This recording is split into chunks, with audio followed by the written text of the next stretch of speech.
In today's video, I'm going to teach you how to import data from Webpages into Google Sheets. This process might seem intimidating at first, but it's more straightforward than you might think.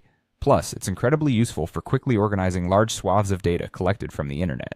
So, let's dive into the step-by-step guide. First things first, let's navigate to Google Sheets. You can do this by visiting the Google Sheets website and signing in with your Google account. Once you're in, you have the option to open an existing spreadsheet or create a new one. For this tutorial, starting with a blank sheet might be the easiest way to follow along. Next, head over to your web browser and find the web page where your desired data is displayed. It might be a list of Netflix original films or perhaps some other trove of information that's structured in a way you'd like to import into your Google Sheets.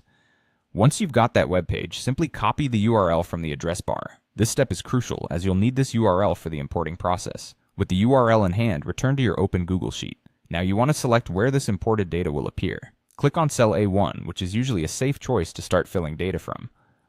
Once you've selected the cell, it's time to start crafting your formula. Take a breath and write the formula slowly to avoid missteps. The formula you'll need is the import_tml formula, which has a simple structure but is powerful for this task. The format to write it is import_tml URL query index. Replace URL with the web page address you copied, query with either table or list, depending on the data structure, and index with the number of the table or list on the page, often starting at 1. Let's say your selected web page has a table and you want to capture the first table displayed. You write your formula like this: import_tml, your copied URL, table 1.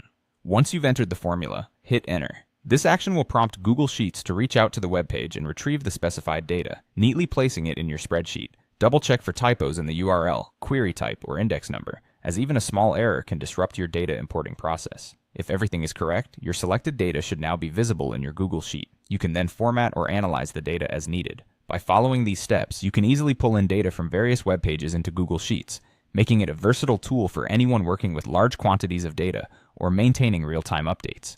And there you have it. You've just learned how to import data from web pages to Google Sheets effortlessly. Happy data organizing!